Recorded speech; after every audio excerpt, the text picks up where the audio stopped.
you so much for joining us again. It's such a pleasure. I'm so excited to be back. Thank you for having me. Can't believe we've come full circle. I know, I know. You were our very first book club session with Billy 4 years ago. The I very do. first I one. remember. I Yeah. remember.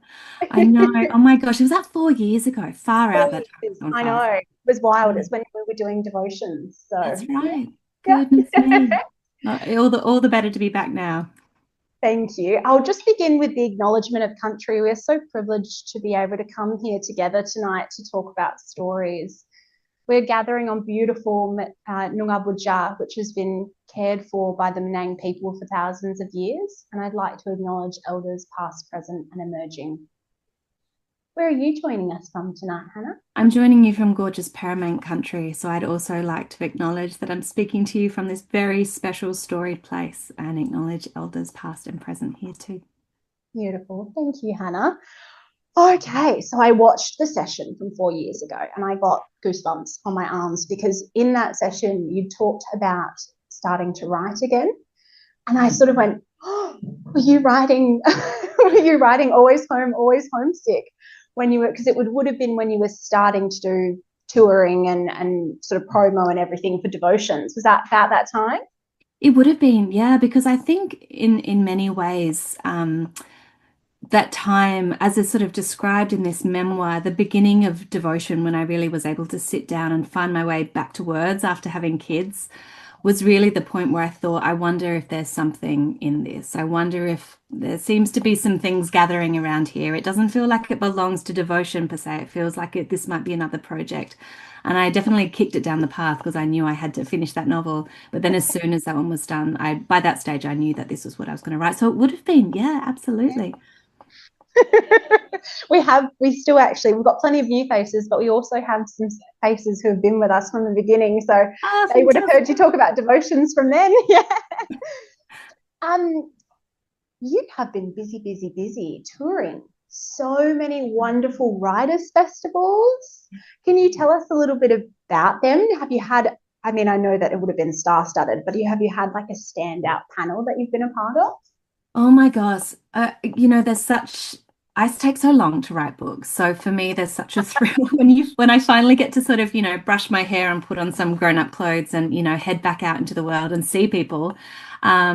And it is such a privilege to be invited to speak on panels where you get to mix with other writers and often writers who may come from very, very different backgrounds, might be interested in very different things. I had a fantastic panel recently in Sydney. I was at Sydney Writers Festival and I got to speak with two other memoirists whose books are very different from my own, Peter Godwin and Abigail Zine. And it was such a beautiful panel because we all came from these very disparate places, but then we were all sort of finding these sort of truths at the kernel of what it is that we were hoping to do and exploring notions of belonging and home. So that was a real highlight. And I also recently got to meet Charlotte McConaughey of who I'm a massive fan of. I got to chair her session at Sydney. And we had this really lovely moment where we had spoken via email, as is often the case with writers, but never met in person. So there we were in the green room just fangirling each other, really. It was a nice moment. That's beautiful. I mean, not to toot your horn, but you are, literary luminary. You are literary gold. But Yeah, that's it's how so I introduce exciting that you myself still these get days. those moments to be like, I can't believe I'm talking to this person. Oh, I'm such an admirer of her work. It is really, really exciting to be able to meet people who have taken you places, who you've spent time in their imagination. It's such a privilege. So no, I'm always such a I really have to try and keep it together when I you're sitting in green rooms and you see all these amazing people come through. I got to meet Samantha Harvey, who, wrote Orbital. Really had to try not to squeak at her. I'm just concentrating on bringing it a few octaves down. But yeah, that was great too. And you got to visit beautiful Margaret River Oh my recently as God, well. stunning. And oh, it was the first time I had been. I had such a lovely time. My immediate instinct when I got there was I have to come back and I have to bring my family to be able to Yes. spend a bit more time. And I also got to go to Perth as well. That was incredible. Had to have a lovely event there. But yeah, it's such a privilege to be able to get to WA. I feel like it's not always the case every time a book comes out. So I was really glad to be able to spend some time there. Yeah, it's a decent distance, isn't it? I guess so. I guess so. Yeah. But if I had my way, I'd be there every book. But yeah, doesn't always happen that way. And so you sort of mentioned that you quite enjoy being able to see people and meet people. Is it ever a little bit disorientating going from sort of the quite isolated experience of writing compared to going out into sort of those very peoply spaces? Yeah, it is. I think it takes some adjusting because I kept losing my voice, put it that way, because I'm just so, and I was like, I'm just not used to talking this much. And it's fantastic because it's a very busy time often. So there is this kind of wonderful adrenaline and excitement, which sort of propels you through the promotion of a book. But I'm so grateful to even have the opportunity. I think it's a gift to be able to meet readers, and I think it's a wonderful thing to have the opportunity to speak to your work and to the process, and to be with people who are very, sympathetic to that. Sorry about my computer. And and yeah, all of this sort of thing, and I, it does take an adjustment, but I really do enjoy it. I really, I'm so sorry. This is all You're my. fine. You're all good. Surely I'm much better at turning all this stuff off. Hang on. So yeah, so I do really relish it, but it is an adjustment because I spend, like I said, most of my time at home working by myself in my study, and suddenly you're on stage a lot or you're in front of a live mic, and but it's good. I do enjoy it. I do enjoy it. And sometimes it's not until I'm at that point where I'm actively talking about a book that I start to kind of really understand what I was even hoping to achieve in it. Sometimes it's not till I'm talking to it. So but it's always great. And I love the opportunity to meet readers. I think that's just the best part of it. It is gorgeous to be able to get together as a community because it's sort of, you talk to maybe, your next door neighbor and they just don't get it. Like they don't understand how addicted we are to reading. My neighbor's a librarian, actually, so she does get it. Yeah, yeah. Nailed it. Yeah. Perfect. And with all this traveling, have you had a chance to read or consume many stories of late? I have. I've been reading a lot of everyone else's books that I've been speaking with panels on, which has been great. But today I sort of picked up the first book that I haven't, had to read for work, and it was Robert Macfarlane's Is a River Alive? And I often find myself after finishing a project going back to nature writing. I find that it's just my place where I feel it's like a palate cleanser for me. And in some ways, it's a nice reminder of the things that I'm interested in as a writer. It gets me excited for my next book as well. So, yeah, I just dipped in that one and I'm just already obsessed. It's a sort of book where, I feel like I need a pencil to underline things, but then I realize I'd just be like, we're underlining the whole one. The highlighted is just the whole Yeah, page. it's just all That's like me, but with my tabs in your book. I don't know how well you, oh no, it's a bit too lit up. I'll send you a picture. Anyway, it looks like a porcupine. I love it. And then we normally kick off the sessions by asking about our author's relationship to reading when they're younger and sort of where that love started. And that's something that you touch on in Always Home, Always Homesick. And I would really love for you to specifically speak to us about the places and the people that sort of inspired your writing or fostered that confidence to start. Yeah, I think as I say in the memoir, it was actually really lovely reflecting on the role of books in my life and the people who have supported that. My parents were not necessarily massive readers, but they were storytellers. So I feel like my father particularly really belonged to a tradition of oral storytelling. That was just something that they did in their family. They're a massive mob of yarners. And he has an incredible imagination. So ever since I was very, very little, he was creating stories for me. And then when I got to maybe the age of 4 or 5, he would start including me in the narration in the sense that he would take the story up to a point and then it would be my responsibility to craft a resolution. And I was thinking about what a great gift that was at such a young age to get that feel, that kind of intuitive feel for narrative shape and the necessity of crisis and, climax and all of that sort of stuff. So that was probably one of the first great gifts I had. And the other thing was that my mother was a teacher and then a principal, and that was great on two accounts. One, she really understood the importance of literacy, and two, it meant when I started going to the primary school of which she was a principal, I had access to the library in the holidays. Excellent. It was amazing. It was an old church. It was this little country school, and I would just let myself in there and turn the heater on and stay all day. But both of my parents, I think, understood that from a very early age. I was comfortable in the world of story and in the world of books. I was a very precocious reader. And I think they very much indulged my clear love of books. They always took me to the library. They didn't have a lot of money. I didn't really have very many books of my own, but the library was a haven, and they probably let me have probably too much time there in terms of, to the much to the sort of annoyance of my sister who didn't love it as much. And so I was always very much encouraged in that. And when I started then to realize that these people who, there were people who created these incredible stories, these sort of portals.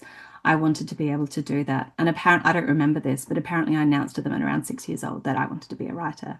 And what I do remember is that as I continued to want to be a writer as I grew up, they always supported me in that.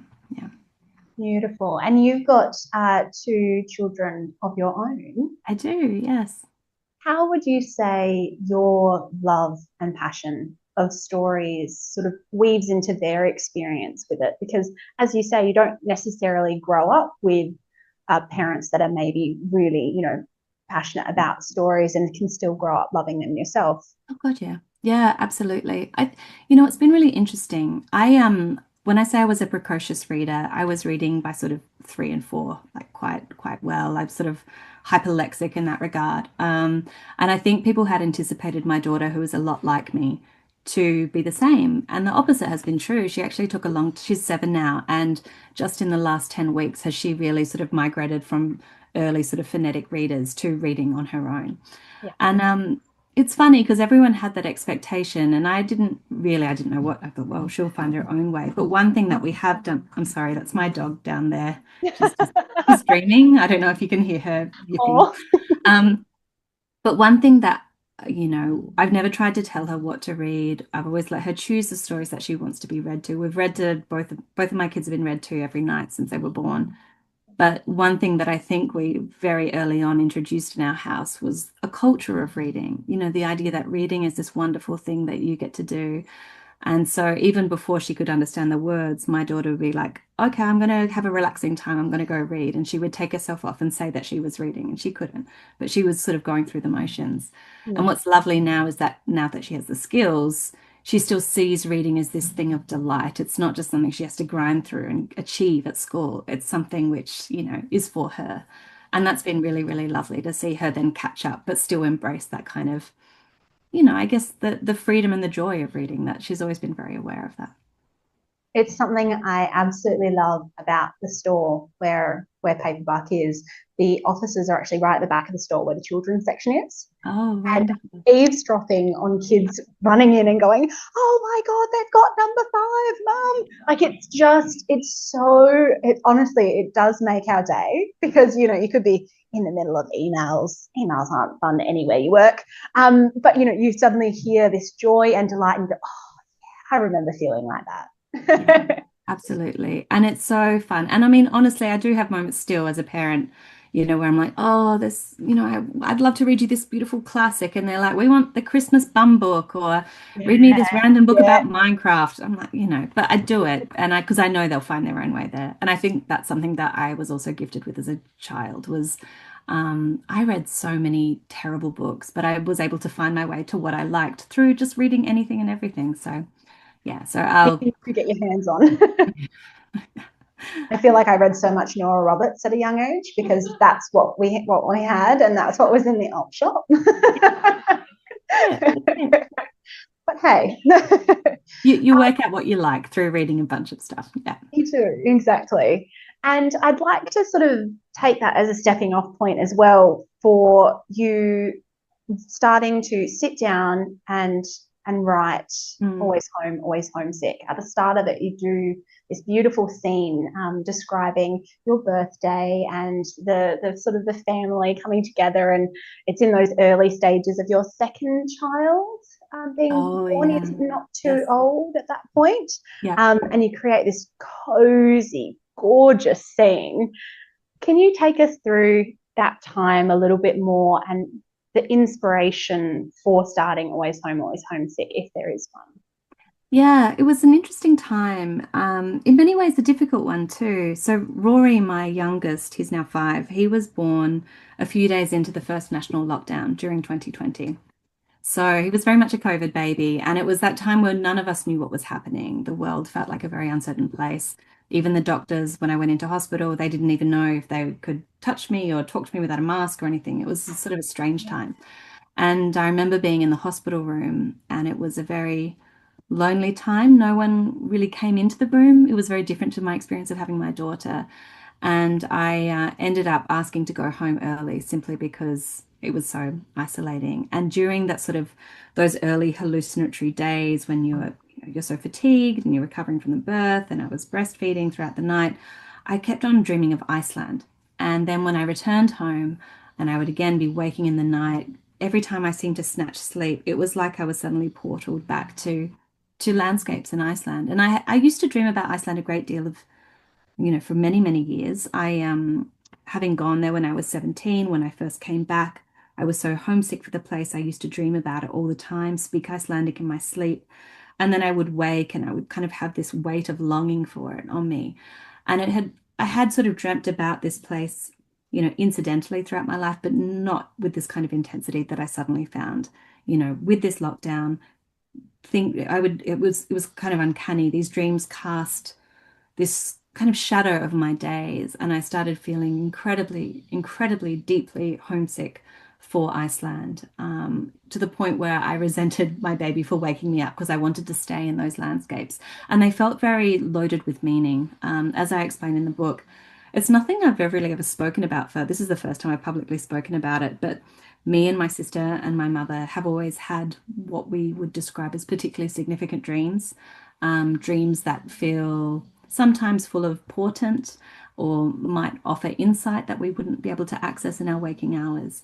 And I recognized the same feeling in these dreams, and it felt like I was being pushed towards something. And then it was around this time too, amidst all this uncertainty, amidst sort of the chaos of the newborn, amidst the intensity of the dreams and the homesickness that was inspiring, that was kind of, afflicting me, I guess. My mum dropped around, this was around my birthday, she dropped around this giant cardboard box of just crap from my childhood. Thanks, Mum. Great. Perfect timing. Really going to get through that anytime soon. But I remember going through it, and one of those rare moments that I'd gone back into my study. I was supposed to be writing what was going to be devotion. I hadn't written any of it. I was finding myself, alienated from my own body. I wasn't writing, I wasn't reading. And without having writing and reading in my life at this time, I felt even more sort of unanchored. It's like even when I was a little kid, it was what made sense to me. It was how I found refuge and comfort. Anyway, so I was going through these emails, and in these emails, I'm describing a state which is very similar to, this compendium of every message I ever wrote home when I was on exchange at 17. And it's filled with these passages of me saying, I don't know who I am, and I'm not writing anymore, and I want to write, and I don't know what I have to say. And I was struck by how similar, I was feeling at the time. And it led me then to reflect on the ways in which Iceland that particular year had redirected me and absolutely sent me down this pathway towards writing. And here I was once again in need of that kind of redirection, having these dreams of Iceland. And around this time, like you said, it was my birthday, and my beautiful wife, Heidi, without me knowing, contacted lots of friends and family who we couldn't be with. And she contacted my friends and family in Iceland and got video messages from them. And I had this 20-minute video of them all wishing me a happy birthday, and I just sobbed. And later that night, I thought, okay, this is the night that Iceland is, spoken up. This is the night I go back to the novel. And that was, like I say, the first night where I thought, okay, yeah, maybe there's something here. Maybe there is a story in the way in which Iceland continually pushes me back towards writing. Yeah. What a beautiful gift that was as Yeah, well. Oh, absolutely. and the fact that, sorry, I know that I'm going to murder the names. I After reading it, I then went and listened to the audiobook, but I still know I'm going to get them wrong. But how you reference that, Petya? Yeah, Pieter. Geta. Pieter with a Y in there. Yeah, Yeah, Geta went around to everyone to gather the videos. Like, that's yeah. such a dad move. I know, isn't it? I know he is such a dad too. Yeah. But it was, yeah, that kind of, I think Heidi had just contacted him just for a video from him and Regina, who was my host mother. And he was like, yep, no worries, sent it off. And then yeah, apparently messaged her and said, oh, just give me an hour. And then disappeared and came back with an additional, 10 videos from people like from all over the place. He must have just been zipping around getting them. So yeah, it was a beautiful act of love and generosity. And the fact that it coincided, like I said, with these dreams that I was having of Iceland and this homesickness, recognizing that I was still being thought of over there meant a great deal to me. Yeah. And when you first go to Iceland, it's part of the Rotary Exchange program.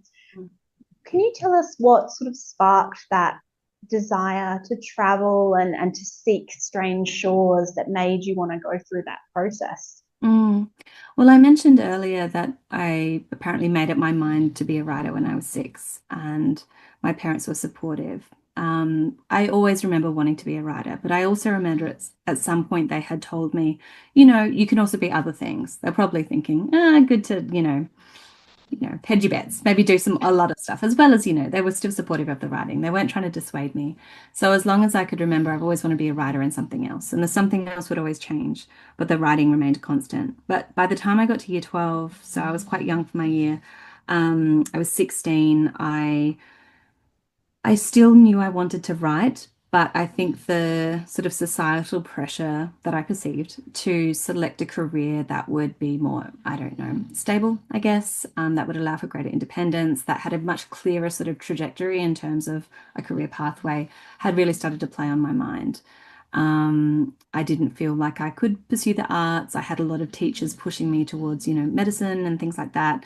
And I felt like I was not yet prepared to make these decisions. I thought whatever I did choose, in terms of year 12 subjects, in terms of the years afterwards, I would be wedded to, which I, of course, now know would never have been true. But it was also around this time of this kind of paralyzing indecision that my grandfather died. And it was the first person I had lost who was close to me. And it was very sudden. And I took a few weeks off school to go up to the country for the funeral. And in speaking with family and reflecting on my beautiful grandfather's life, one thing became very clear that he was always someone who had managed to maintain this childish sense of wonder and joy, particularly at the natural environment throughout his life, and had changed other people's life because he held it so close to who he was. And it made me, when I went back to school and was in the midst of all these conversations about ATARs, made me think, I don't agree with the definitions of success that I'm hearing. I feel like what I want for my life, what I do know, I might not know what I want to do, but what I do know is I want this same kind of wonder. Like I want to get into life. I want to be spellbound in the same way that my grandfather always was.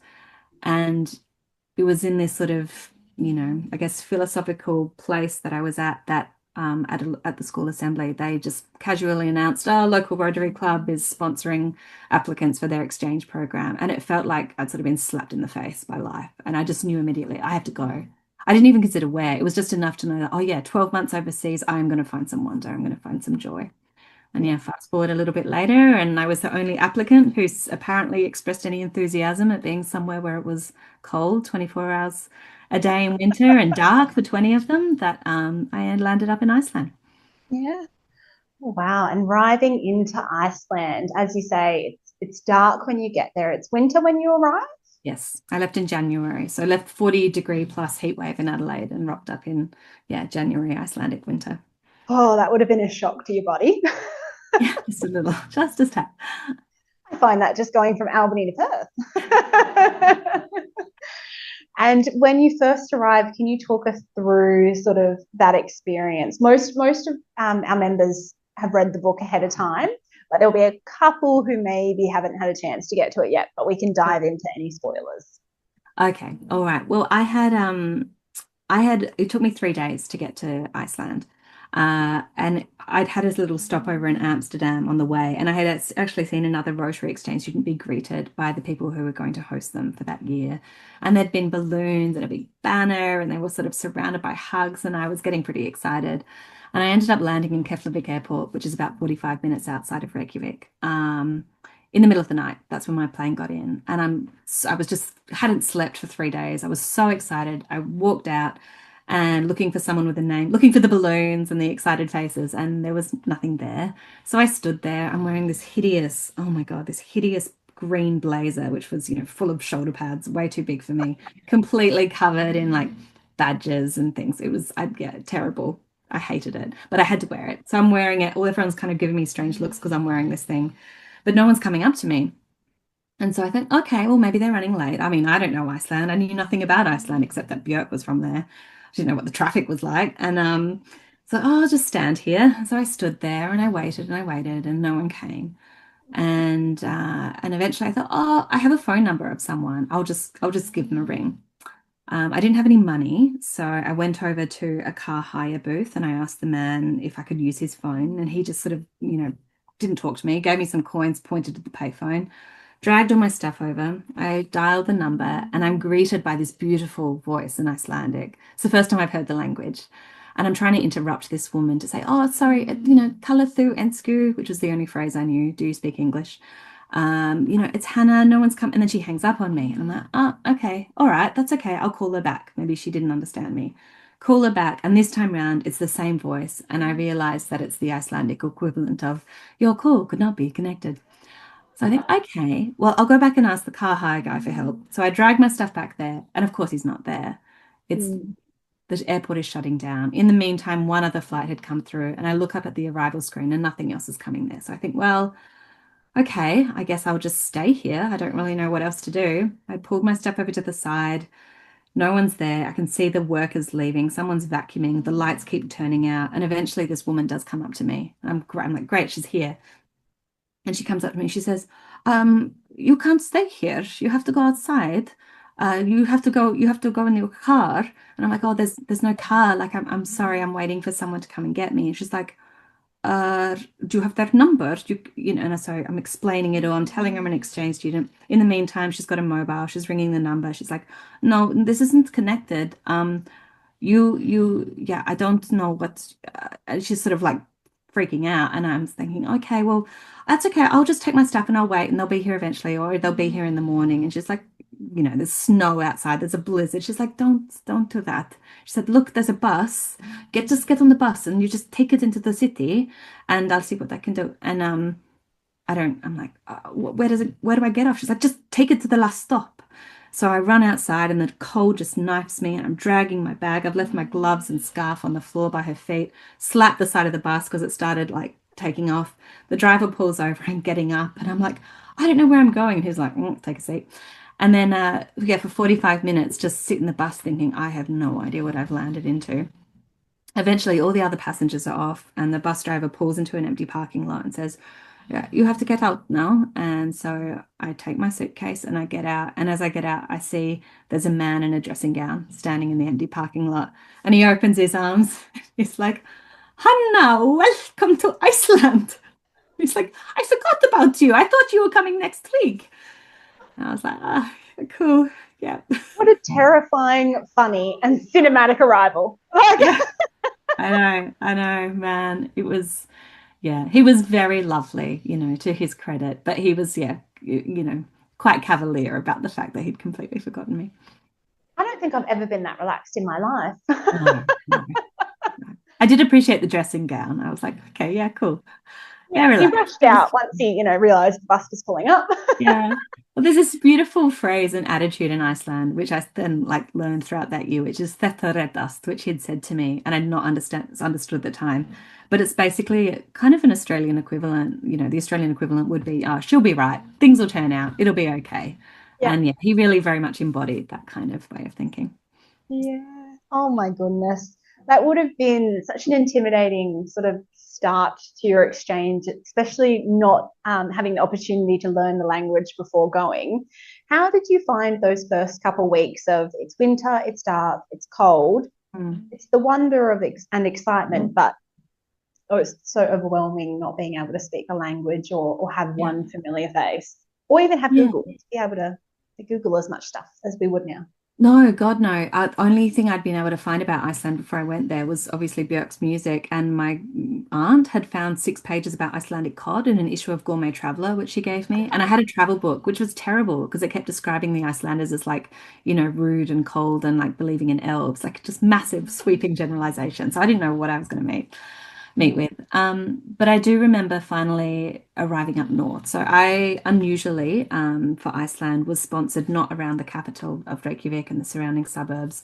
I was sponsored by the Rotary Club of Söderkrokur, which is way up in the north, just a bit shy of the Arctic Circle. I arrived the following evening after having that night with Jon, who greeted me in the dressing gown. Took a tiny little plane up. There were like 6 people on board. Eventually pulled in. It was dark. They're, like I said, they're being sort of, I think it used would grow light at around 11 o'clock in the morning, and this sort of very sort of blue, intense light, and then it would fade. It'd be pitch black again by 3. Yeah. And so when I arrived at night, it was dark in the early evening. I was greeted by my first host family who were very polite and nice to me. They didn't give me a hug. And then they took me home and I met their son who was around my age. And I remember he was standing in the doorway like this and he took a look at me and then just went back inside. And I thought, Oh, oh, he doesn't speak English. And my host father is like, yeah, no, you speak great English. He didn't speak to me for the entirety of my exchange. I don't know what was going on with him. But yeah, I sort of found myself in this tiny town where I very quickly realized everyone knew who I was. And if they weren't sure, they slowed down their car and they stuck their heads out the window and they stared at me until they conferred amongst themselves and was like, oh, yeah, that's the exchange student, without necessarily greeting me. So I was kind of being stared at all the time. I was so conspicuous as an outsider in this tiny place where I soon learned friendships were formed in preschool and stayed that way throughout people's lives, and yet at the same time completely isolated because I didn't speak the language, because I had to go to high school there, even though I'd finished in Australia as a component of the exchange requirements. And I found myself, I was randomly enrolled in, maths. That was my first class. I'd rock up in the dark, 8 a.m., brand new school, and I sit down, and the teacher kind of read out my name, looked up and said, welcome, and then left it there, and then continued to teach advanced mathematics in Icelandic. And I remember having this moment.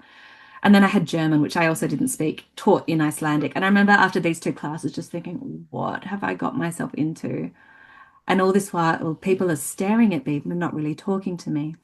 And then I went home and my host brother wasn't talking to me and it was dark and the weather was really fierce. January would bring these atrocious, like Arctic winds just come screaming in from the north and there's no trees or windbreaks. So you'd get bowled over by the weather. And so I felt very, very it was very, had sort of a very claustrophobic, very sad, very lonely sort of initial time. It it did start to ease eventually. I slowly started to make friends, but I think probably those first initial months of my exchange were incredibly, incredibly difficult. I was incredibly homesick for Australia. I would dream of birdsong and like the golden afternoon light of the Adelaide Hills. And yeah, I was outside of language, I was outside of a community, I was outside of a culture, and I didn't know how I would find my way inside. And it probably took 5 months before that started to happen. So yeah, but at the same time, what I did, I guess the first way that I felt like I could connect to this strange place where I was the landscape. It was the nature that I suddenly found myself surrounded with. I had no idea what this town would look like until I rocked up and I remember looking out the window at 11:30 a.m., which was the first time I could see what was outside, and seeing this mountain there and seeing the ocean and this fjord and this incredible kind of like snowy landscape, and just it felt it felt sentient in a way that I hadn't really experienced before. I felt like the landscape was looking back at me, and I think I did immediately fall in love with its quite hostile beauty. So I had that, even throughout all those difficulties, I had what I knew was like a deep appreciation and fascination with the place. and a connection to it straight away Yeah. to kind of tie you to it. Yeah. So would you say that, I mean, the landscape took you and then also the season started to change and you moved host families to Pieter and Regina. Yeah. And then you started to and also got more confident with the language as well as feeling part of a family. At that point, did any of sort of that sense of home transition from the landscape to the people, or it just grew larger? Yeah, it happened first through language. So when I was still with my first host family, one thing they did, which I completely resented at the time, but then later really appreciated, was one night they very randomly dropped me off at an industrial warehouse down by the fishing quarters of the town without telling me where I was going. And it was only through some, very awkward exchanges with the people I discovered in a room there that I realized it was the local theatre company, and that my host father, probably in reading my original application, was like, oh, she likes drama. I'm going to drop her off there. Um, and they were, of course, like, well, you don't speak Icelandic, so you can't act with us. But they needed a prop girl. So I became the person responsible for setting off a series of nooses and gunshots and cleaning up blood for this very violent comic play they were putting on at the time. And I soon realized that even if I didn't understand what was going on stage, I needed to be able to correlate the script with audible cues.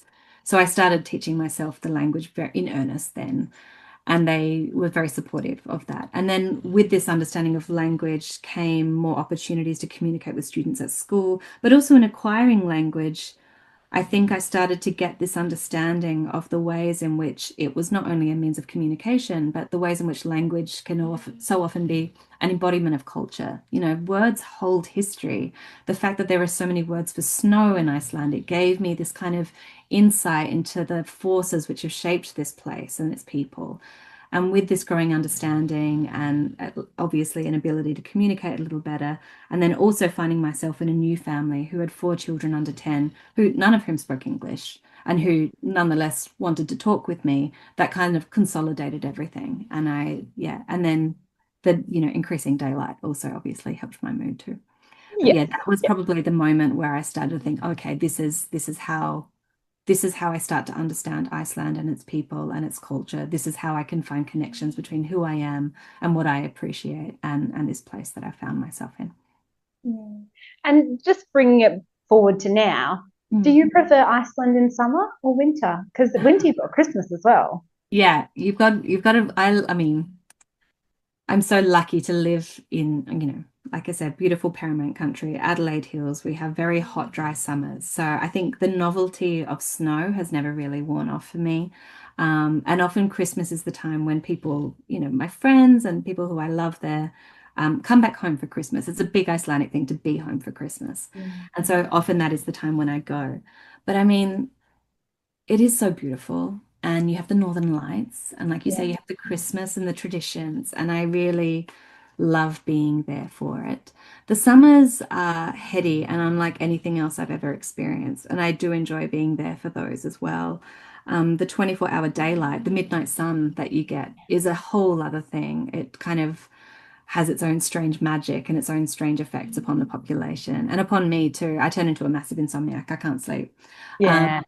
but it's also nowadays, 20 years on and more, there's so many tourists now in Iceland, and I tend to sort of avoid those high, that sort of season of high tourism simply because it becomes very expensive and very busy. And when I go there, I just really just want to hang out with the people that I know and love. So yeah, Christmas tends to be the time I go. Yeah. Because had it started getting busy, sort of not the first time you were there, but the second time you went back? Is that when it sort of started to boom? Yeah, yeah. I think tourism in Iceland, I mean, there have always been tourists to Iceland. It's always been an aspect of the culture. It's now sort of their main industry. I mean, it used to be fishing when I was there. But it changed around the time of two things. It changed around the time of the financial crisis in Iceland, when suddenly the krona was, worth a lot less, and suddenly people could afford to go there. And around this time too, we had the eruption of Eyjafjallajökull, the famous glacier volcano that no newsreaders could pronounce, which kind of cast it again back into the global spotlight, but also in those kind of insane drone and plane shots of the eruption. I think Yeah. people got to see what this place was like, and it sort of, I think inspired a greater and global curiosity. And that was when it went bananas. And now it's extraordinary. I think something like 30% now of the population in Iceland are not Icelandic. They're mostly there to service the tourism industry, simply because there's so many tourists. It's like 4 tourists for every single Icelander. There's only 320,000 Icelanders still these days, and millions of tourists. So yeah, it's definitely changed. Wow. Okay. Yeah. Do you miss it being quieter? I know we can never change things and there's pros No, and cons to everything, but do you ever kind of miss it being quieter? Or you like seeing Iceland appreciated by the I globe? do. Yeah, it's a funny one, and it's kind of a complex issue in many ways. I think it's wonderful that Icelandic culture now is more familiar to people on a global level. I mean, it seems it's extraordinary to me that a few years ago I was at my daughter's kindy in the Adelaide Hills, tiny little spot, and the teachers are saying, "We're having an Icelandic jólabókaflóð this," without knowing my connection. I'm like, "What?" This is this sort of Christmas festival of books that Icelanders have. And they're like, "We're going to have cocoa and give gifts of books." And I'm like, this is crazy. I mean, I had those 6 pages from Gourmet Traveler when I went, and now look, sort of like, taking on these customs. And I love that because there is so much which is to be valued and treasured about Iceland. Uh, and I also can have seen firsthand through, stories of my friends who were affected by the financial crisis, how Mm, much tourism as an industry has saved the country, saved it from bankruptcy in many, many ways as well. yeah. So those things, I think there are some tremendously positive aspects of tourism in Iceland. But on the same hand, like with anything, like with any destination which receives a lot of tourisms, there are things where there's probably a greater need for, infrastructure. It hasn't been able to keep up. There's lots of instances of people going to the toilet in lava fields because there's no Ah, public facilities, because it's private land. Tourists and maybe not understanding just how severe the weather can be and, getting into, danger. So, it's a very complex, big part of, I think, ongoing contemporary discussions in Icelandic news and culture. But yeah, I think there's a lot which is wonderful about it as well. yeah. And do you feel like kind of that global scale has sort of increased the reach of Icelandic authors as well? Because I know that Yeah. within Iceland, pretty much everyone's an author and everyone reads everyone else's stories. But I imagine, like with Australian stories, sometimes getting to that global market can be a little bit difficult and it can be hard to get your hands on stories from other places. Did Yeah. that sort of boom in tourism help with that, do you think, at all? I think so. I mean, literature has always, as I discovered during my exchange, I mean, it was the most amazing place for me to end up. I couldn't have picked a better place. It Yeah. holds literature at the center of its history, the sagas of the Icelanders, one of the greatest bodies of literature, of medieval literature that we have.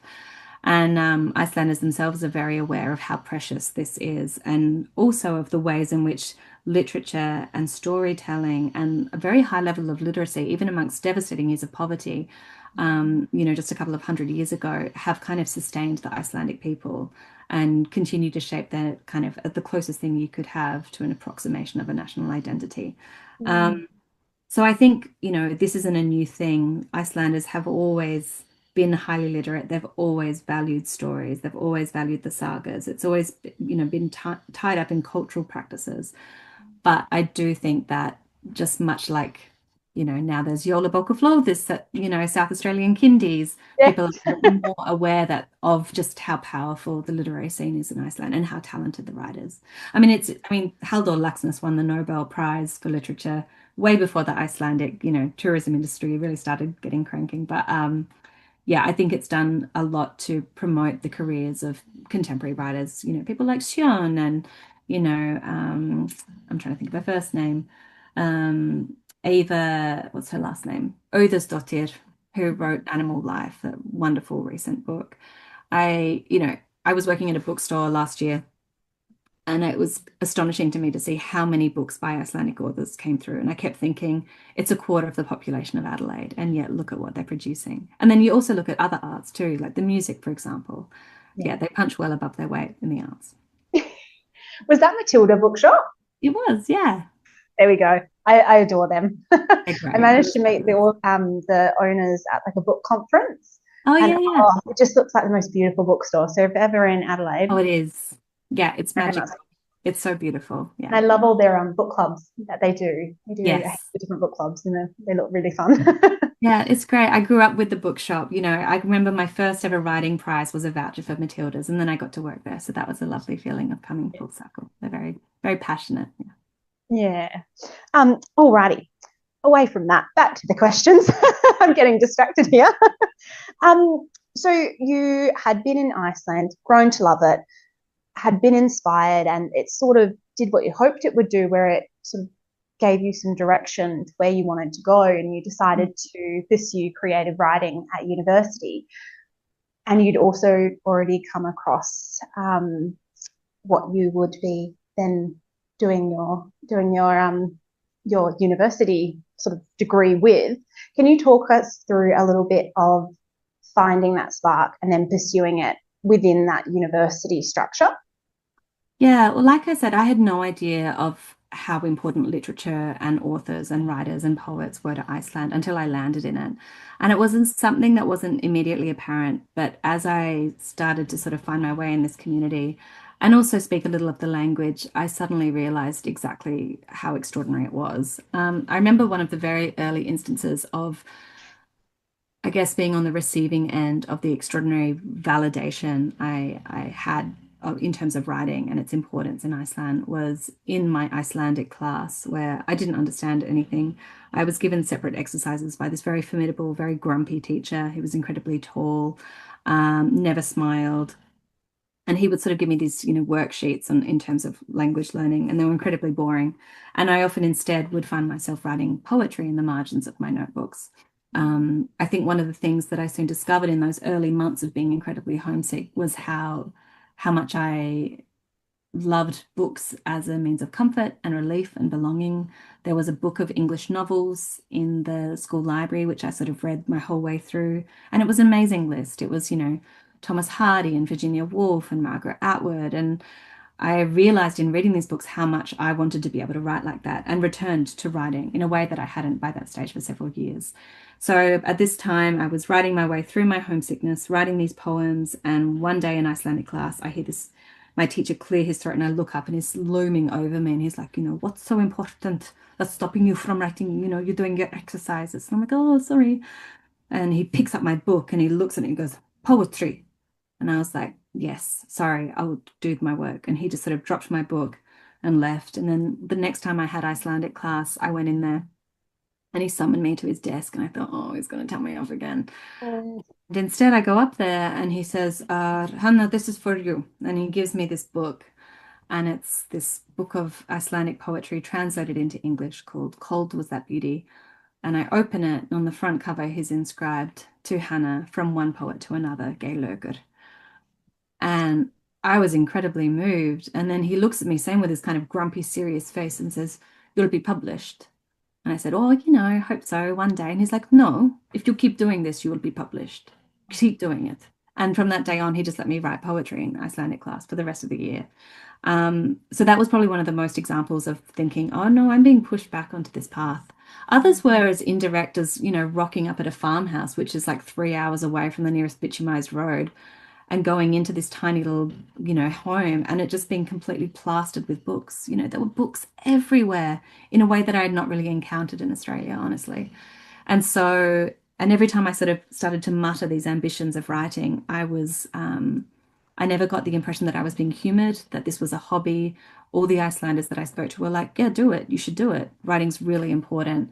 And this was supported by, again, that cultural understanding of literature as being vital, actually, not just kind of, something on the periphery of life, but actually being very central to life. So yeah, so I went back to Australia. I enrolled while I was over there into creative writing, and I did an undergraduate degree in creative arts in a like a specialist creative writing stream. And throughout this time, like I said, was very homesick for Iceland. I was dreaming about it, but I found myself really dwelling on one story in particular, which I had heard when I was there, which was the story of Agnes Magnusdóttir, or as I had most often heard it, the story of Nathan Ketilsson. And this was Agnes Magnusdóttir, as many of you maybe are familiar with, was the last person to be executed in Iceland. The story, as I first heard it, was when I was being driven past the site of the execution. I commented on the very strange landscape and was told that that was the site. And in that same very brief kind of story, I was told that she had stabbed two men to death while they were asleep and burned the house down, the turf farm down, which held their bodies in order to hide the evidence, and that she had been beheaded by broad axe in 1830. I I remember being immediately fascinated when I heard that story, but I was told many fascinating stories when I was in Iceland. But for some reason, this one stayed with me throughout the exchange as I tried to find more information as to why she had done what she had done, what was her goal, what had she been like. And I had continually been frustrated by how little she actually featured in the story of the murders. It was always Nathan Ketilsson, the murdered man story.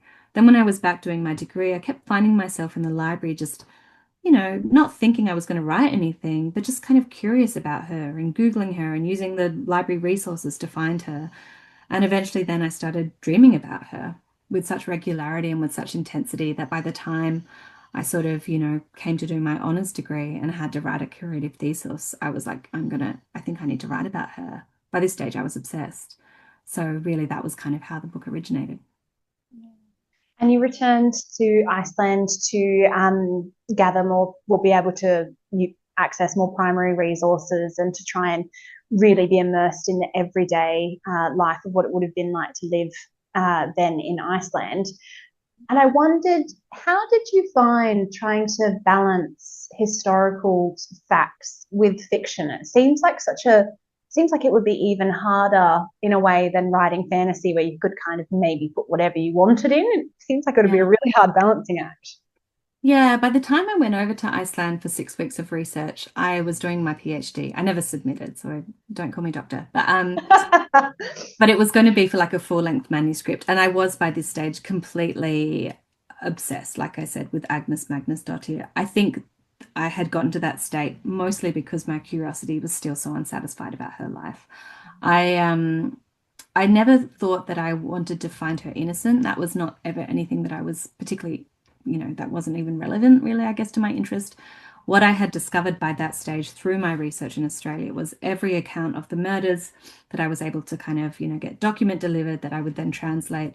She was either completely absent or when she was there or when she was mentioned, it was always in these very sort of unequivocal terms. She was always described as a devil or as this like spider weaving a web or a witch and this kind of like demeaning language, but also in a way that really didn't allow her any humanity and didn't provide any additional context as to why she ended up being involved in this criminal case, which was incredibly famous in Iceland at the time, quite an extraordinary case. And so I realized that in writing a book, what I wanted was not to sort of prove her innocent and, sort of completely argue against the dominant narrative. What I wanted to do was just introduce her story, her life story into the narrative and kind of, maybe muddy the waters a little bit. Like I said, this was for a thesis, so I didn't think that it would ever be published, and I certainly didn't think any Icelanders would read it. But I still was, from the very outset, aware of my own status as an outsider, writing about a culture that is not my own, a history that is not my own. And I felt that the only way I could really, I guess, mitigate any ethical risk or just kind of be aware of the ethical boundaries was to be really rigorous in my research. So before I was able to apply for funding to go overseas, being a broke student, I read everything I could about 19th century Iceland, thinking if I never find out about her life story, I can maybe make an approximation based on like, it can be a fictional likelihood based on wider research.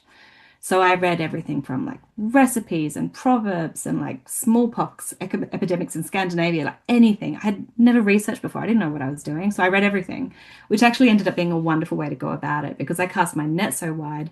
I actually had a very broad understanding of 19th century Iceland. In some ways, I was very saturated with the familiarity by the time I finally went there and was, at last able to access primary resources to find Agnes's census material, discover her family, the circumstances of her family, learn of her illegitimacy, of the fact that she was a foster kid, the fact that she was highly literate, all of these things that I was once able to access when I was in Iceland, in many ways matched up with the sort of speculative imaginings that I had already started to engage in, which was kind of extraordinary, really, and in like very validating for me as a novelist. But in terms of knowing what to include and what not to include, I think I basically copied Margaret Atwood. When I was on exchange in Iceland, I read Alias Grace. That was one of the books on the shelf in the library, and I loved it.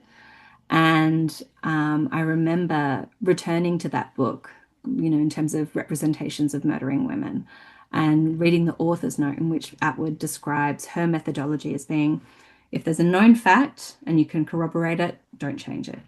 If there are conflicting facts or information which may seem incorrect, use broader research to select the most likely scenario. And only in outright gaps and silences did she feel free to invent. And I thought, that sounds sound. I think I'm going to do that.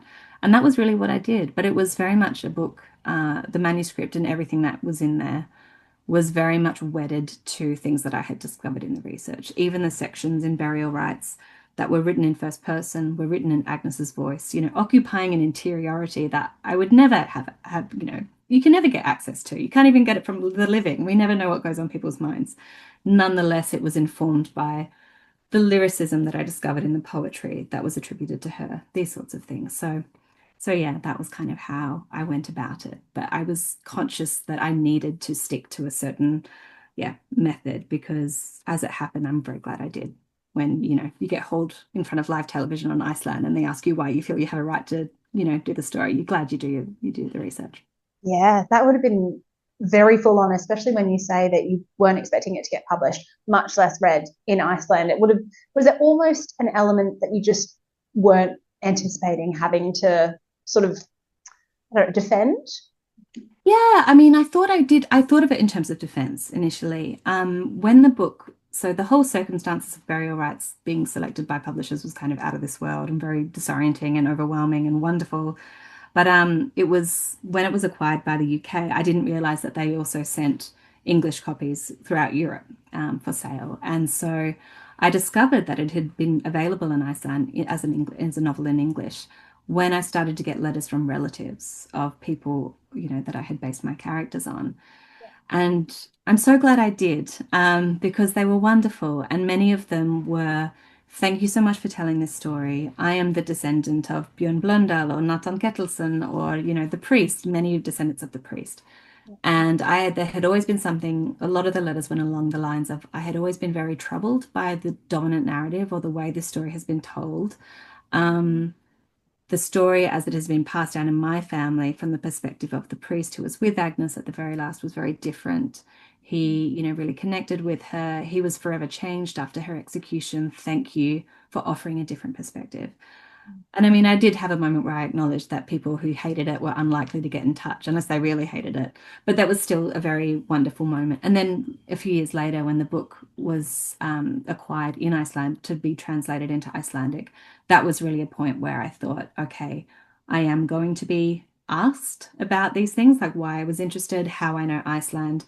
And that was the point where I was very glad that I had tried so hard to learn the language because yeah, I was asked to speak a lot of Icelandic. And every time that, the presenter or the journalist or whoever it was when I was there for the launch of it came and asked me, I knew they were essentially saying, Icelandic people need to know that you haven't just swept past and taken this story and kind of exploited it. They need to know that you've been here for long enough to kind of have that understanding. And language is one way of showing that. So, yeah, so it was, but yeah, actually an overwhelmingly positive experience. But yeah, I definitely was nervous, especially the second time around.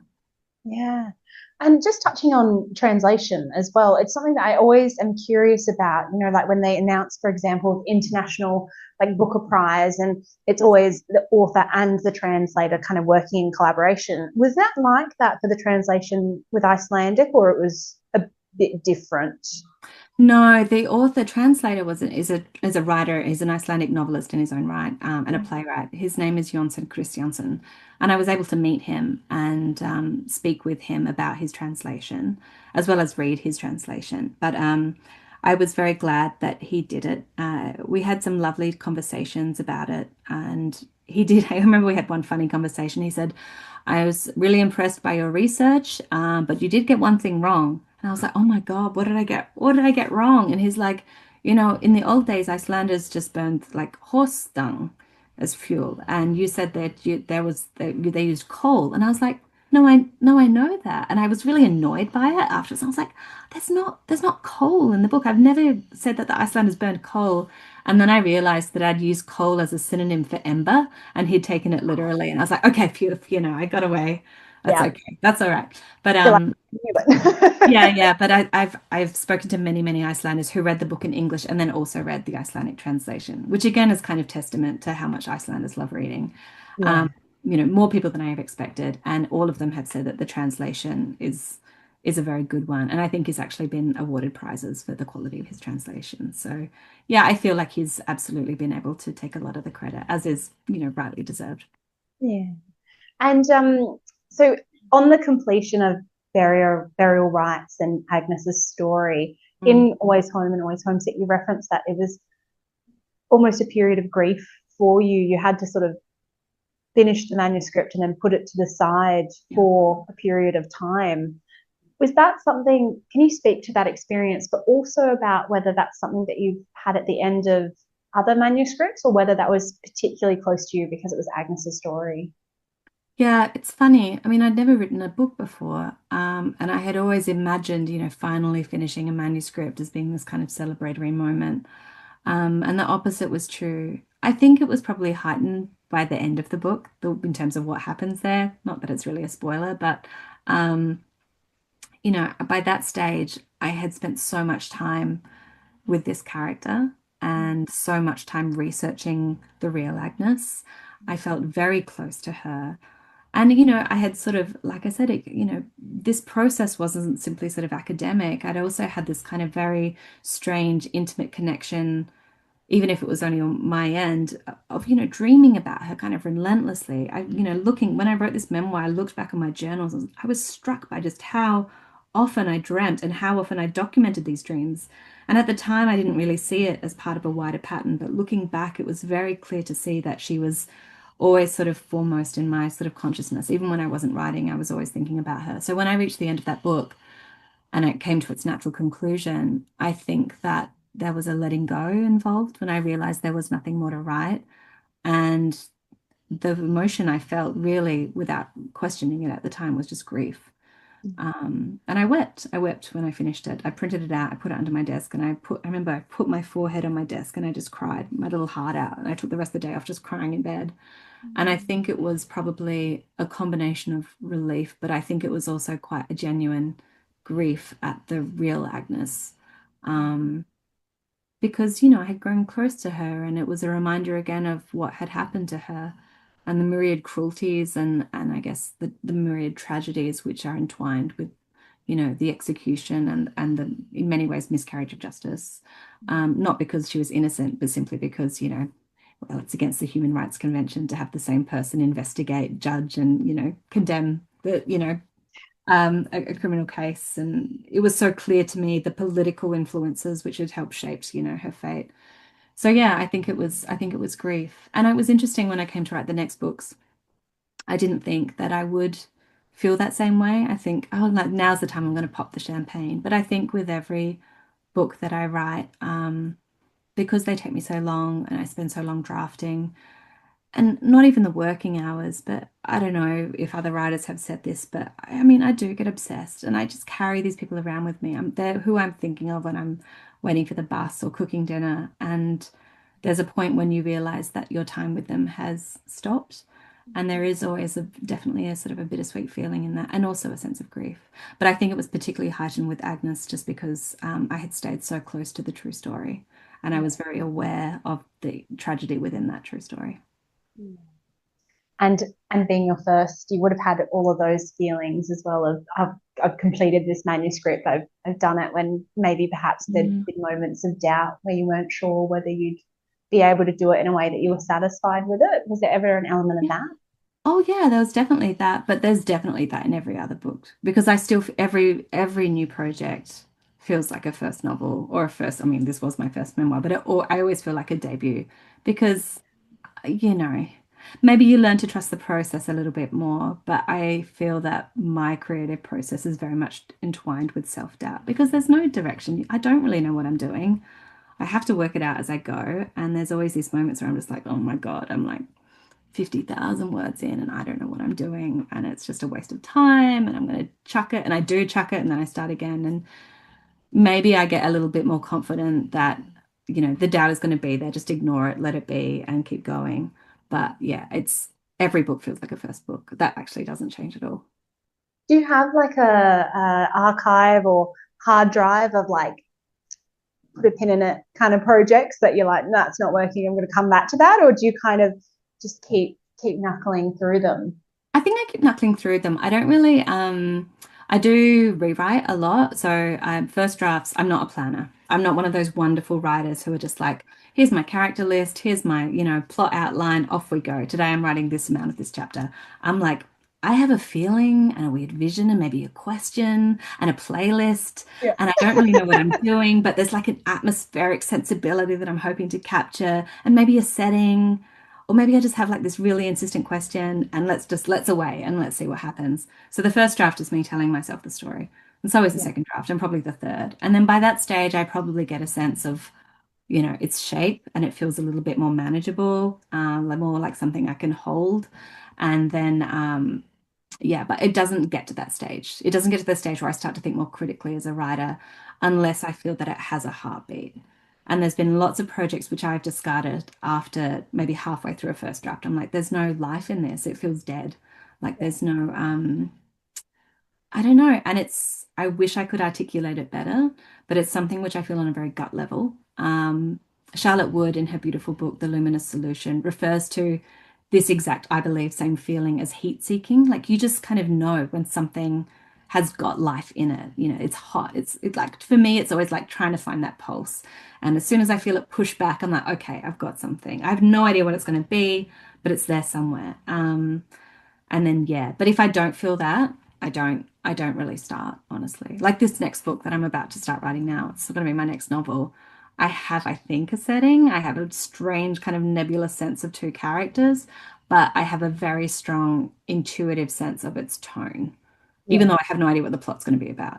So this is kind of where I start. But I think the tone is where I'm feeling the tone and two of the two characters is where I'm feeling the heartbeat. So I'm like, okay, let's just persist with that and see what happens. Yeah. Yeah, there you go. So you almost have like a mental vibe board, like a Pinterest board in your head, but for like atmosphere and vibes. Yeah, I guess so. It has a I think title. yeah, it's always a curiosity. I feel like it's always a question. There's always a question which pops up pretty soon. If there's no question, there's nothing I'm really asking or trying to find out. Yeah. And I think so much of what I write needs to be, I don't necessarily think I'm going to get an answer, but it's a project in search of an answer. Mm. So if there's no question, there's nothing, there's no real drive behind it. Also, I know that whatever I want to write, I need to be obsessed with for 3 years. Otherwise, I'm not going to have the, mental space to sustain that kind of level of work. So, I tend to write about things that I have a pretty special interest in, and I'm very happy reading about and researching. So, yeah. No Christmas books about bums or Minecraft for your Never say three-year never. project. I did say I'd never write a memoir. So, Christmas Yeah. book coming next year. And now that you've got, novel is obviously your main form, and you said that you've got something coming or maybe in the works with a novel. Did you enjoy the process of writing a memoir? Yeah, I did. I loved it actually. I mean, it was humbling. I thought it was going to be easy. I mean, there I was saying, I'm never going to write a memoir. My life's not interesting enough. And then I'm like, oh, this is kind of interesting. Maybe I should write it. In fact, I will write it because I'm stuck at home in COVID and my kids are little and I can't go off researching and writing another book. So I have all this material, thanks, Mum, in the cardboard box. I Yeah. fast forwarded a full 12 months. It normally takes me 12 months of just research before I get to the point where I can start writing. I was like, it's going to be a walk in the park. And then, of course, you're always humbled by process. And I learned that so much of a memoir was deciding what not to put in it. So much of it is boundary walking, in terms of what you're willing to say, and also trying to understand relevance maybe for other people. I mean, with a novel, because I don't plan it, if I'm surprised or delighted by something that pops up, I can kind of guess that the reader will feel the same way. But in a memoir, everything feels incredibly relevant and interesting because it's my life. And so I had no idea if people would find it interesting. Um, but yeah, it was very much a way of trying to, the great challenge was, yeah, how to shape it, what to leave out, and then how to kind of look back at a life which is disparate and often, yes, linear, but often without these kind of rises in dramatic conflict and think, okay, but what is the story here? Where is that kind of shape? Yeah. Where are you going to lead people? So yeah, so structurally it was a much greater challenge, but I loved it because I love writing because I find it challenging. I love the challenge. It's hard and I like that it's hard. And I like that every book feels like I'm starting out from scratch. Yeah. Yeah. And with sort of, first draft, second drafts, and the editing process, is that typically quite collaborative for you? And was it more or less collaborative with writing a memoir? Because I feel like that Um, would be even harder with a memoir. yeah, it's interesting. I mean, I'm always curious when I speak to other writers about their relationships with their editors and at what point they like to seek feedback. Yeah. I'm quite secretive about things, probably because it takes me so long to be with a book before I really feel that I have a solid understanding of what it is I'm trying to do. Um, I tend to not show my work to anyone, although I do talk about it ad nauseum to my long-suffering wife on our walks. She just kind of lets me prattle away and solve my problems. Shout out to Heidi. Yeah, thanks, Heidi. She really does a lot. So yeah, but I don't let anyone read it until I get to the point of rewriting and redrafting where I can recognize that there's problems, but I'm all out of ideas as to how to fix them. I'm like probably by this stage way too close to it. But often that's quite late in the day. And often I feel that the manuscript is of sort of submissible quality. It's there. Some people are not like that. Some people send off first drafts to editors to get like a read. I don't. I tend to wait till I'm very confident. And therefore the structural edits, tend not to be too grueling. Although the one on devotion was slightly grueling, I ended up rewriting a big bit of that, but that was probably because I was getting very close to my deadline and I submitted it before I actually felt it was ready. My agent was like, "Nah, send it in. They'll get a sense of it." Um, but yeah, it tends to be, I'm very lucky with my editors. I have extraordinary editors. It's never directional. It's always just a conversation, you know, and anything which they sort of say, "Oh, look, I just wasn't sure why this character did this, or I just wondered why you did this, or tell me more about this bit of that." And in answering their questions, I'm always like, they always touch on the things that I kind of, if I'm being honest with myself, I recognize that I'm a bit like, don't know if that works. Yeah. So you know, having that kind of reiterated makes me think, okay, yes, I'll go back and work. But the edits that came about with this memoir, the larger ones, it was interesting because it was edited at the same time by my UK editor, and she had a very different perspective than my Australian. So what the Australian editors did was kind of consolidate her comments into the same edit and say, "We're happy with this. She thinks this. You're cool." And so, yeah, so I still feel like, I get to, it's still your decision. You're the one whose name is going to be on the cover. I feel like I have a lot of freedom and they put a lot of faith in me. But yeah, again, it's that sort of instance where, I think the gut rules. If I kind of, there was one thing that I could have left as is in this memoir. My UK agent said, "I think you can change it for this reason." And my Australian editor was like, "We don't mind."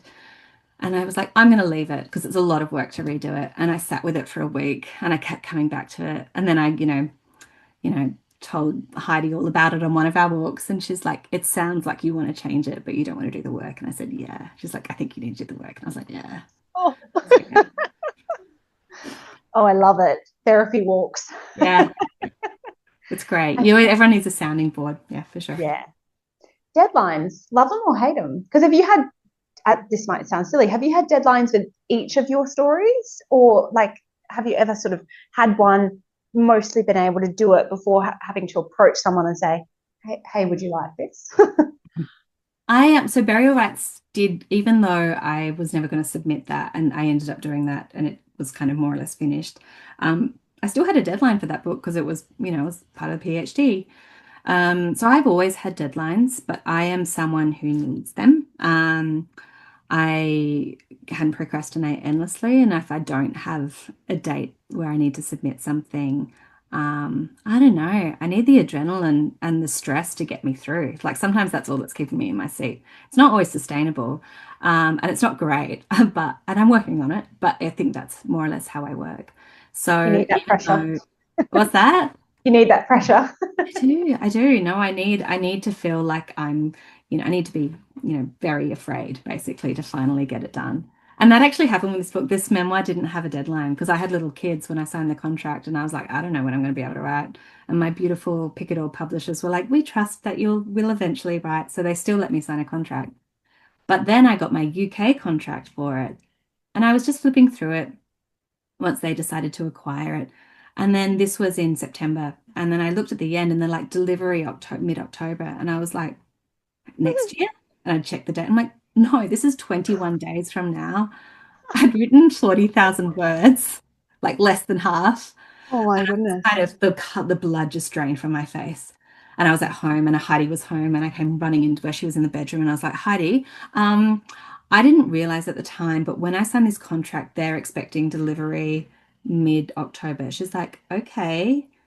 And I was like, I'm not going to be able to do it. I don't know if they're still going to like honor the contract. Thinking, oh my God, I'm going to have to call my agent. I don't know what's going to happen.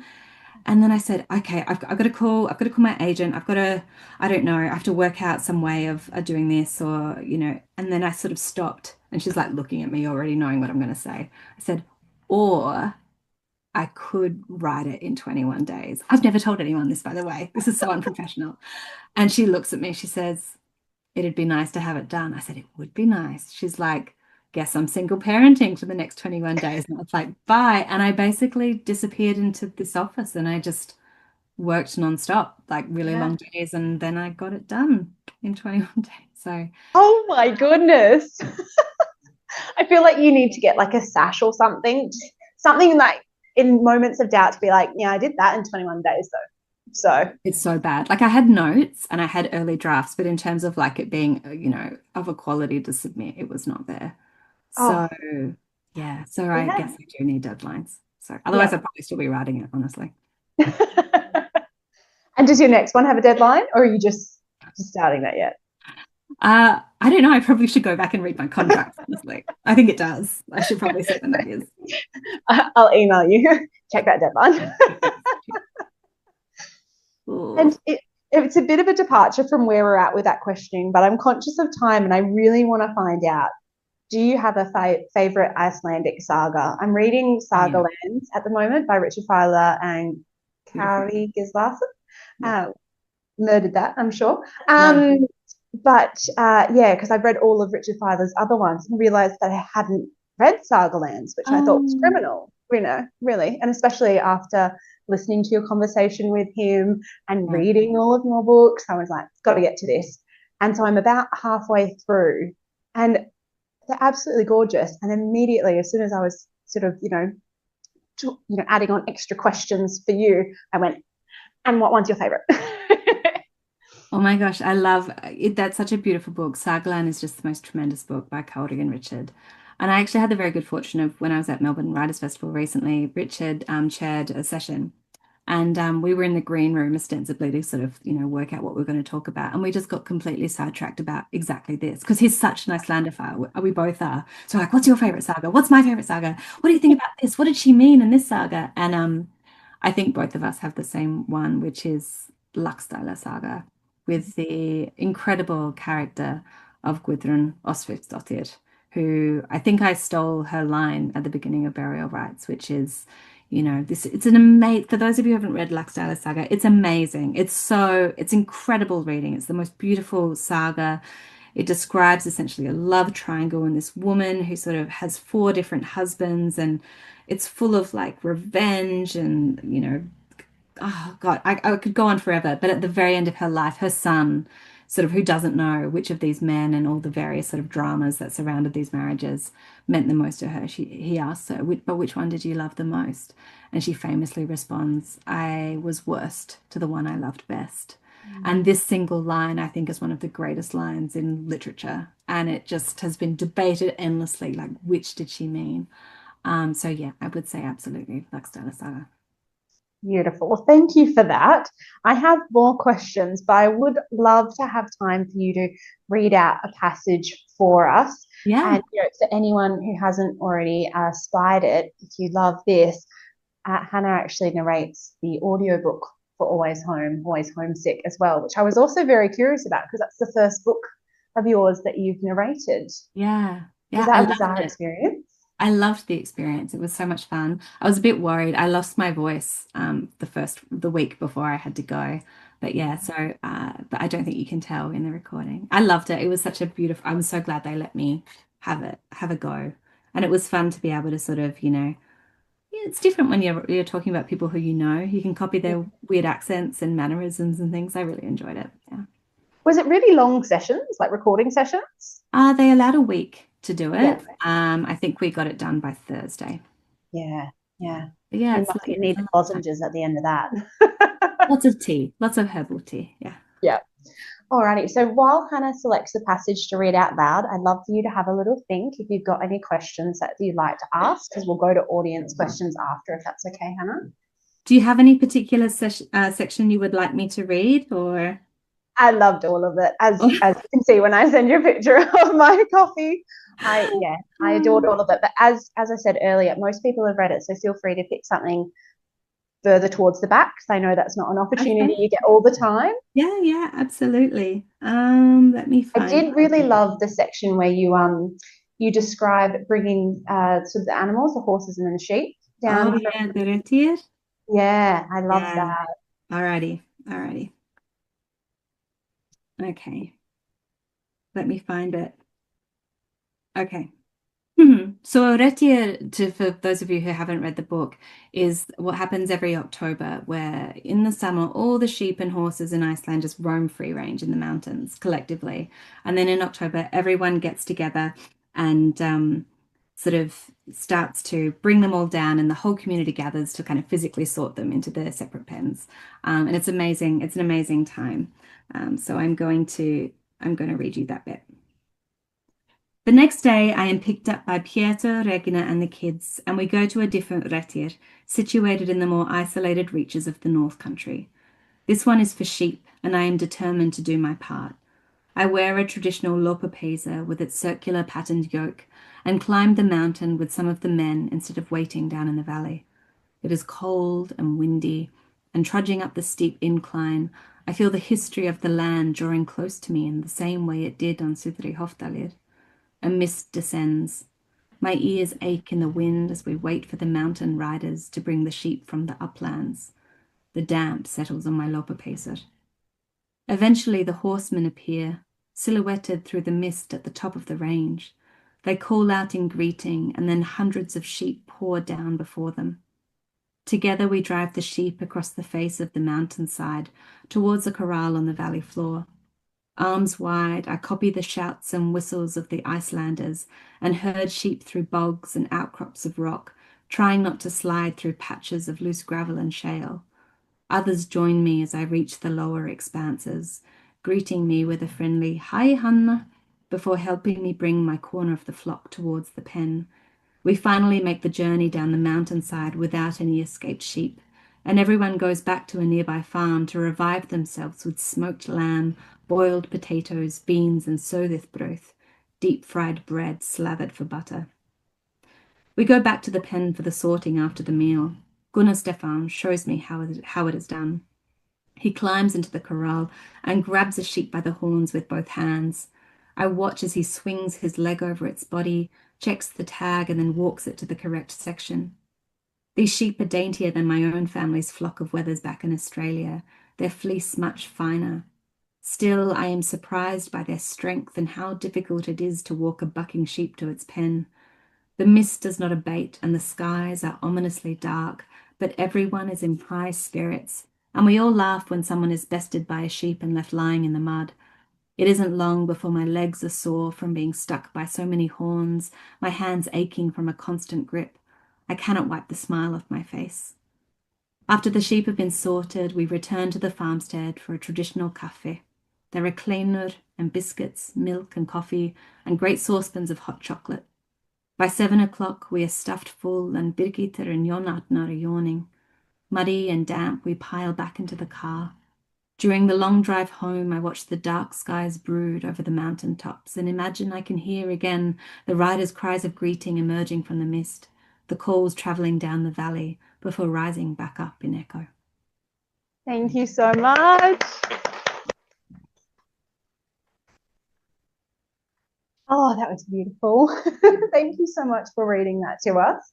And yeah, if you're hungry for more, and you can also hear everything pronounced properly instead of, how we go in our minds, yeah, you can listen to the audiobook as well. Thank you so much for joining us, Hannah. Sorry about the frantic emails. No. You check your Instagram and Facebook Messenger, you'll have like some Zoom links sent through being like, just in case it's not working. Oh no, I'm so sorry to have kept you waiting. You know what I think it was? I had the when we wrong booked time. it in, it was daylight savings maybe. And then now it's, yeah, this is the only problem with booking stuff in advance. Yeah, that would have been it. That's it. Yeah. So yeah, thank you so much for joining us again. I absolutely adored diving into Always Home, Always Homesick, and feeling like I got even more of the behind the scenes of Agnes's story, because to me it is Agnes's story. I know Nathan is important as well, but I Mm. only ever experienced it from your perspective and from Agnes's perspective. So it was beautiful to kind of hear a little bit more about how that came about, and the weather had sort of snapped over here, and so I was all curled up, cozy. I imagine you all were as well. 7 blankets because the heating is horrific in Albany, and I felt like I was curled up in my bad sofa. Yes, nice one. That's good. But yeah, so thank you so much for that feeling and for sharing your beautiful memoir with us and for your time. Well, thank you so much for reading and for all of your support and for having me here tonight. It's been really special. Thank you. And yeah, for returning. Yeah. Yeah. Thank you. Big round of applause for Hannah. Thanks, everyone. Thank you so much. I'll make sure I snap a picture of the crowd for you. That'd be great. I'd love that. I'd love Thank that. you. Alrighty, we'll ring off now or I'll get blocked. Bye, everyone. See you. Bye.